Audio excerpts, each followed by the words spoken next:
I allowed my dad and stepmom to live rent-free in my inherited house for years. Then they demanded my room for their coming baby and changed the locks to keep me out. Can you believe some people?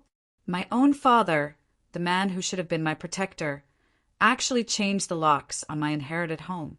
He tried to lock me out just so his new family could claim my room for their baby. It was a betrayal so deep, so audacious, that I had only one choice left. I called the police. Let me take you back to when I was 15. My dad had just remarried, bringing Margaret, my stepmom, into our lives. And wow, did she try hard to be my new mom. She hovered, constantly asking about my day, my friends, my hobbies. She'd buy me clothes I never asked for, even redecorate my room without my permission. It was suffocating. I later found out this intense focus was because she barely spoke to her own daughter from a previous marriage. And my dad? He just stood there, a silent observer. He never once stepped in when I told him, pleaded with him, that I just needed some space. After 3 months of that, I hit my breaking point. I couldn't take it anymore. So I did the only thing I could think of. I asked my Grandpa Murphy, my dad's father, if I could move in with him. Grandpa Murphy was a retired judge, the most level-headed person in our family, and his house was huge with plenty of room. He said yes immediately. My dad, he didn't even fight it.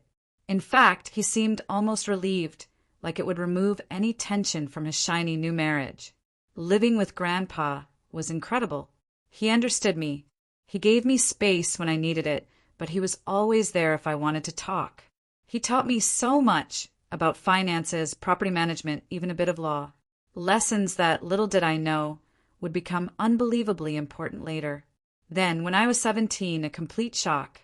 Grandpa Murphy had a heart attack. He passed away so unexpectedly, and in his will, he left everything to me. His entire estate, the house we lived in, 2 rental properties downtown, a significant amount of money. I was floored. I had absolutely no idea he was planning this. My dad, on the other hand, was furious, absolutely enraged. He kept screaming that the property should have been his, that he was Grandpa's son. But Grandpa's will was ironclad. He'd even recorded a video explaining his decisions.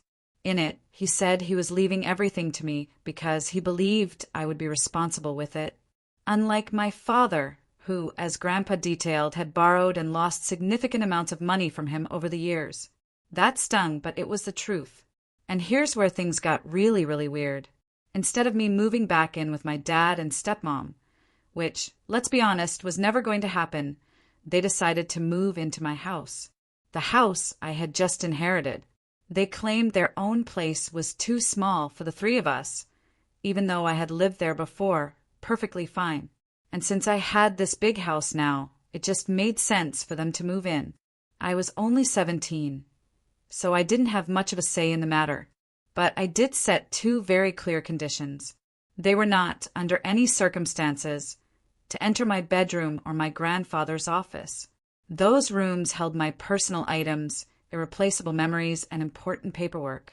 The house had 4 bedrooms, so they still had plenty of space for themselves, and even a guest room. It felt like a reasonable compromise. When I turned 18, I left for college in another state, finally truly free. I continued to let my dad and stepmom live in my house rent-free. I paid all the property taxes, all the maintenance costs. I never asked them for a dime. I told myself they were looking after the place for me. This arrangement, this strange, unspoken agreement, worked for 6 years. 6 long years. Then, last month, everything came crashing down. I was at work when I got a call from my dad. He casually told me I needed to clean out my bedroom. Why? Because they were turning it into a nursery. A nursery? I was confused, baffled. Why did they need a nursery? He then explained that Margaret had reconnected with her estranged daughter, Lisa, who was pregnant and apparently homeless. They had invited Lisa to move into my house. I reminded him, as calmly as I could, that they were guests in my house. They didn't have the authority to make those kinds of decisions. He argued back, saying my room was the only one suitable for a nursery, because the guest room was too small. I pointed out, again, that they could have at least asked me before inviting someone else to live there, especially since Lisa could have used the guest room until they figured something else out. My dad's voice rose then, getting louder. He said I was being selfish, that I needed to understand family helps family. I had to bite back a laugh. Lisa isn't even my family, I shot back. I've never even met her. Then, firmly, I told him not to touch my room or my grandfather's office, or I would evict them. I even suggested they move back to their old house if they needed more space. He went quiet for a moment. Then he dropped the bombshell. They had sold their house years ago. That evening, my Uncle Jack, my dad's brother, called me. Uncle Jack and my dad hadn't spoken in years because of some business disagreement, so I was surprised to hear from him. He said my dad had called him, complaining about my threat to evict them. Uncle Jack, trying to be the peacemaker, suggested I reconsider, not to kick my father out. I told him I'd think about it, but honestly, my mind was already made up. The very next day, I called my lawyer, Donna. She had been Grandpa Murphy's lawyer and had been helping me manage the properties since I inherited them. I asked her to accompany me to the house to formally give my dad and stepmom notice to vacate. Donna agreed, and wisely suggested we go early in the morning to avoid a scene. We arrived at 7 a.m. the following day. I tried to unlock the front door. My key, it didn't work. My dad had changed the locks. He had actually changed the locks to my own house. The sheer audacity. I knocked loudly, repeatedly, until my dad finally answered, speaking through the closed door. He said he wouldn't let me in until I changed my mind about the nursery. I told him I had come with my lawyer, that we were going to handle this properly, but if he wouldn't let me in, I would handle it my way. He still refused. Donna and I went straight to the police station. As we were driving, Uncle Jack called again. This time, his tone was completely different. He said my dad had called him again, desperate, asking him to convince me to back down. Uncle Jack finally told me he was tired of my dad's manipulative behavior and would support whatever decision I made. It was a small comfort, but a comfort nonetheless. At the police station, Donna laid out the entire situation. Since I had all the documentation proving I owned the house, the police agreed to accompany us back. When we arrived, the officers informed my dad that he had to allow me entry, and that they were being evicted for changing the locks without permission and refusing the property owner access. My dad tried to argue. Oh, he tried. He claimed he had nowhere to go. He whined that they had lived there for years and had rights. He even tried to say that Grandpa Murphy had verbally promised him the house. The officers asked if he had any documentation to support these claims. He had none. The officers explained very clearly that, as the legal owner, I had every right to evict them, especially since there was no formal lease agreement. I hired a moving truck on the spot to help them move out. They only had their bedroom furniture and personal items to take, as most of the house contents belonged to either me or Grandpa Murphy. My stepmom, Margaret, cried the entire time, while my dad just kept telling the officers this was all a misunderstanding. Lisa, the supposed pregnant daughter, stood in the background, looking incredibly uncomfortable. I noticed she was barely showing any pregnancy at all. After they finally left, I immediately called a locksmith to change the locks again, and I installed security cameras all around the property. I thought that would be the end of it. I was so wrong. A month later, I was out of town for work, and my girlfriend, Ellie, was staying at the house. My dad showed up unannounced. He told Ellie that since we were living comfortably in the house, we should host him, Margaret, and Lisa for the upcoming Thanksgiving holiday. He actually gave her a list of foods he expected us to prepare and presents they wanted. Ellie, bless her, told him to leave immediately or she would call the police. He left, but not before telling her I was an ungrateful daughter who would regret treating him this way. I thought that would be the end of it. 2 weeks later, my dad called my mom. They hadn't spoken since their divorce 16 years ago. He invited her to spend the holidays with the family at my house. My mom wisely declined. Instead, she offered to take me and Ellie on a trip to Italy for the holidays. When my dad found out about this, he called me, demanding that my mom pay for him, Margaret, and Lisa to go to Italy too. When I refused, he came to my house again, insisting that either my mom include them or Ellie and I should pay for their trip. His behavior was so utterly ridiculous, so beyond belief, that Ellie and I just laughed until he finally left. I've since changed my phone number. I've also given my tenants in my other properties a photo of my dad and strict instructions not to let him in under any circumstances. I hope this is finally the end of his entitlement, but knowing my dad, I seriously doubt it. After my last post, things were quiet for a while. My dad didn't try to contact me again, and I was actually starting to think maybe, just maybe, he'd finally gotten the message. Ellie and I went ahead with our plans to spend the holidays in Italy with my mom. Before we left, I asked two friends who lived nearby to check on the house periodically. They reported no signs of my dad, no disturbances. Italy was absolutely amazing. My mom pulled out all the stops. We had a private tour of the Vatican, ate at incredible restaurants, and stayed in beautiful hotels. Ellie and I even discussed possibly moving to Europe someday. It was the most relaxed I had felt in months. Then, on December 28th, while we were having breakfast at our hotel in Rome, I got a call from Uncle Jack. He sounded frantic. He told me he was moving out of state immediately and needed to sell his house as quickly as possible. He didn't explain why he was in such a rush, but he asked if I was interested in buying it. What Uncle Jack didn't know was that his house held special significance for our family. It was actually my great-grandparents' home, where Grandpa Murphy grew up. Grandpa had given it to Uncle Jack years ago, but later, before he died, he told me he regretted that decision. Grandpa asked me to try and get the house back someday, and if I succeeded, to give it to my cousin Maria. Maria is Uncle Jack's daughter from his first marriage. Uncle Jack never acknowledged her as his child and refused to pay child support. Maria lived with her mother in another country and had struggled financially her whole life. Grandpa Murphy had stayed in touch with Maria and helped her when he could. He wanted her to have the family home as a way of making up for how Uncle Jack had treated her. Uncle Jack had no idea I knew about Maria, or that I was even in contact with her. If he had known, he probably wouldn't have offered to sell me the house. I decided to use his desperation to my advantage. I offered him 40% of the house's market value, payable in 3 installments. He declined, saying the offer was too low and that he wouldn't be coming back to town again. I countered with a better offer. The same low amount, but paid in full immediately when I returned from Italy on January 3rd. I also offered to cover all the legal fees and his moving expenses. All he had to do was have his things packed and the paperwork ready when I got back. To my surprise, he accepted immediately.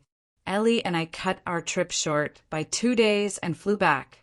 The transaction went smoothly. I paid Uncle Jack. He signed over the house, and he left town the very same day. The next morning, I called Maria and told her to come to the U.S. as soon as possible, because there was something important Grandpa Murphy had left for her.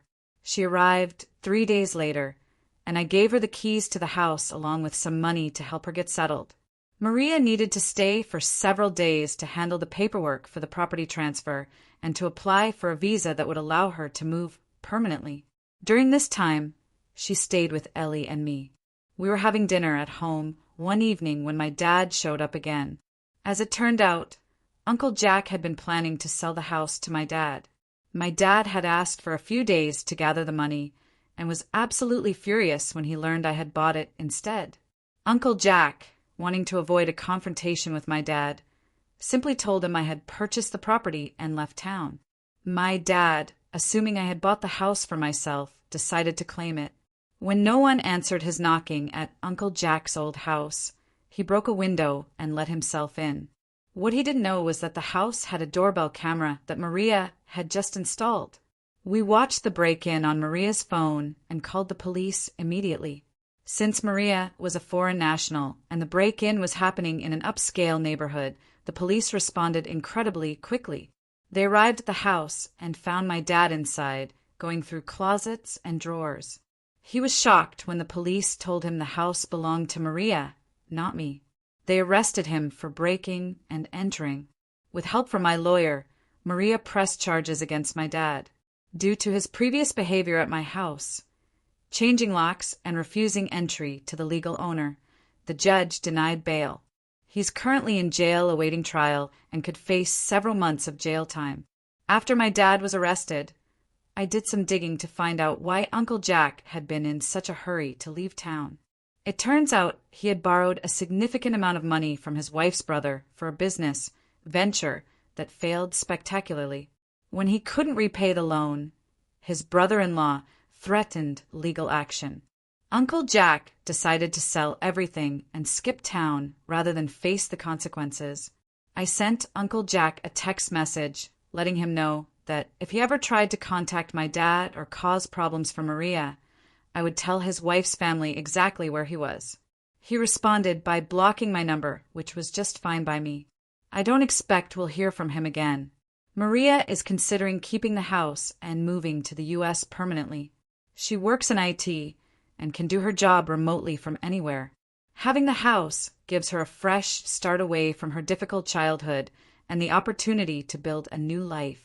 My dad's trial was last week. He was sentenced to 6 months in jail for breaking and entering, plus an additional 3 months for the incident at my house, changing the locks and refusing entry. The judge was particularly harsh because my dad showed absolutely no remorse during the proceedings. He maintained that, as my father, he had every right to enter property that should have been his in the first place. Unbelievable. My stepmom, Margaret, approached me outside the courthouse after the sentencing. This was the first time we had spoken since the eviction. She looked terrible. She had lost weight, and her clothes were wrinkled and stained. She told me Lisa had moved out a few weeks after they were evicted. Apparently, Lisa wasn't actually pregnant at all. She had lied about it to get sympathy and a place to stay. Margaret and my dad had been living in a motel since the eviction, and their savings were almost gone. Margaret asked if I would consider letting them move back into one of my houses once my dad was released from jail. She promised they would pay rent and respect my boundaries. I told her I had tenants in all my properties now and there were no vacancies. This wasn't entirely true. I did have one rental unit sitting empty, but let's just say I had absolutely no intention of letting them live in it. Margaret started crying and asked if I could at least give them some money to help them get back on their feet. I just walked away without responding. I felt nothing. The next day, I received multiple calls from relatives I hadn't spoken to in years. My dad had somehow managed to call them from jail and told them I had left him and Margaret homeless out of spite. Most of these relatives didn't know the full story and were quick to judge me. I blocked their numbers one by one. One call I did take was from my grandmother, my mom's mother. She had received a letter from my dad asking for money. The letter claimed I had stolen his inheritance and left him destitute. My grandmother wanted to know my side of the story. I explained everything that had happened, including the fact that my dad and Margaret had lived rent-free in my house for 6 years. My grandmother was supportive and assured me I had done nothing wrong. It felt good to have her in my corner. Maria moved into Uncle Jack's old house last month. She's adjusting well to life in the U.S. and has already made some friends in the neighborhood. She invited Ellie and me over for dinner to thank us for helping her. During the evening, she showed us some old family photos and documents she had found in the attic. Among them was a letter from Grandpa Murphy to Uncle Jack, written just a few months before Grandpa died. In the letter, Grandpa expressed his profound disappointment in both his sons and explained why he planned to leave his estate to me instead. He mentioned that my dad had borrowed over $100,000 from him over the years and never repaid a cent. He also wrote that Uncle Jack had stolen money from Grandpa's business when he worked there briefly in his 20s. The letter made it crystal clear that Grandpa believed neither of his sons was financially responsible. Maria gave me the letter, saying I should have it in case my dad ever tried to challenge Grandpa's will again in the future. I didn't tell her that I had found similar letters in Grandpa's office years ago. Grandpa had been very thorough in documenting his reasons for his estate planning decisions. He saw this coming. Last week, Ellie and I went to look at that empty rental property I mentioned earlier. It's a small house that needs some renovations before I can rent it out again. While we were there, we discovered someone had been staying in the house without permission. There was a sleeping bag in one of the bedrooms, along with some food wrappers and dirty clothes. The back door lock had been broken. I called the police, who came and checked the property. They didn't find anyone there at the time, but took a report of the break-in. That night, they called to tell me they had caught someone trying to enter the house. It was Lisa, my stepmom's daughter. She admitted she had been staying there for several weeks after she ran out of money for a motel room. She had gotten the address from my dad before he went to jail. I decided not to press charges against Lisa on the condition that she leave town and never contact me or my family again. She agreed and left the next day on a bus to another state. I immediately hired a security company to install better locks and an alarm system on all my rental properties. Lesson learned. My dad was released from jail last week. I knew this because Margaret called to inform me. She said my dad wanted to meet with me to clear the air and start over. I declined. She then mentioned they were still struggling financially and asked again if I could help them. I told her that 6 years of free housing was all the help they were ever going to get from me. 2 days after his release, my dad showed up at my workplace. I work at a marketing firm downtown. He walked right past reception and found me in the conference room during a client meeting. He created a scene, talking loudly about how I had abandoned him in his time of need and turned the family against him. Security had to escort him out of the building.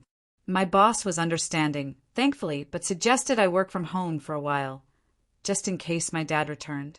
That same day, I filed for a restraining order against my dad. Unlike in some places, restraining orders are taken very seriously here. The judge granted the order based on my dad's behavior and his recent jail time. The order prevents him from coming within 500 feet of me, my home, or my workplace. Peace, finally.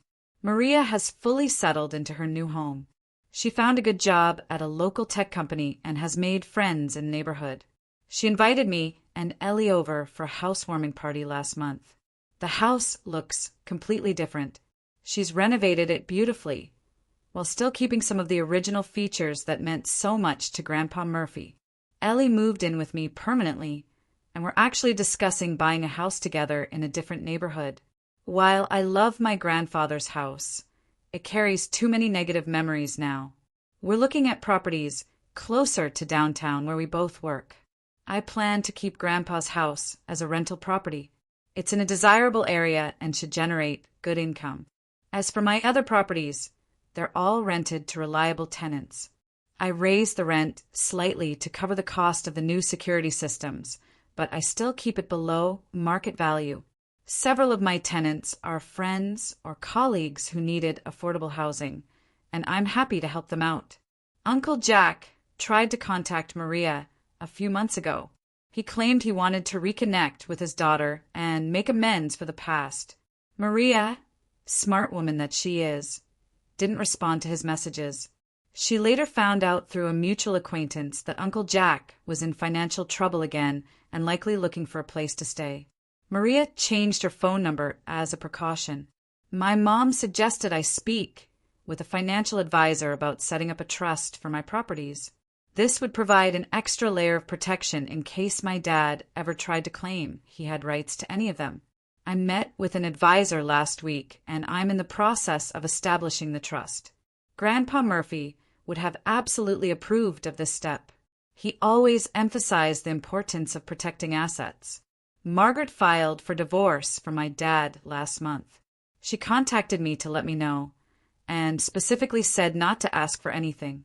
She apologized for her role in everything that happened and said she finally realized how toxic my dad could be. I didn't respond to her message. While I don't wish her ill, I don't want any connection to that part of my life anymore. The holidays are approaching again, and this year Ellie and I are hosting Thanksgiving at our home. We've invited my mom, Maria, and a few close friends. It will be the first holiday in years that I'm actually looking forward to celebrating. There'll be no drama, no unreasonable demands, and absolutely no unwelcome guests. Just people who respect and care about each other. I started this journey as a 15-year-old seeking refuge with my grandfather. Now, at 25, I've built a life that I'm truly proud of, surrounded by people I choose to have in it. I've learned that family isn't just about blood relations. It's about who shows up for you when it matters and who treats you with respect and kindness. Those are the people worth keeping in your life. This whole ordeal taught me so much about boundaries and standing your ground, even against your own family. I'm curious, if your own family pushed you this far, would you have done the same? Or would you have found another way?